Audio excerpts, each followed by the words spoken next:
नमस्कार प्रेक्षकांनो, लग्नानंतर होईलच प्रेमच्या पुढील भागात आता विक्रांत खूप चिडलेला असतो. विक्रांत आता याच्या कानाखाली, जीवाच्या कानाखाली मारतो आणि म्हणतो, तुला थोडंसंही काही वाटलं नाही का रे? तू 2 बायांच्या जीवाशी खेळतो आहे. तुला खरं काय आहे ते सांगून टाकायला काय झालं होतं? तेव्हा आता पार्थ म्हणतो, जीवा, तुझं काव्यावर प्रेम होतं तर तुला सांगायला काय झालं होतं आधी? पार्थसुद्धा खूप चिडलेला असतो. पार्थसुद्धा जीवाच्या कानाखाली ठेवतो आणि म्हणतो की तुझं आणि काव्याचं दोघांचं एकमेकांवर प्रेम होतं तर तू आधी का नाही सांगितलंस? तुला सांगायला काय झालं होतं? सांगायला पाहिजे होतं ना तू जीवा.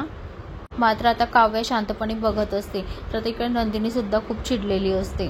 तेव्हा आता विक्रांत म्हणतो, काका, तू 2 मुलींची आयुष्य का उद्ध्वस्त केलीस तू? आता नंदिनी रडत म्हणते, देव माणूस मानला होता हो मी तुम्हाला. मला तुमचा खूप अभिमान होता हो, पण तुम्ही काय माझ्या स्वप्नांचं सगळं पाणी करून टाकलं. मला असा नवरा मिळालाय की तो माझी मान झुकू देणार नाही.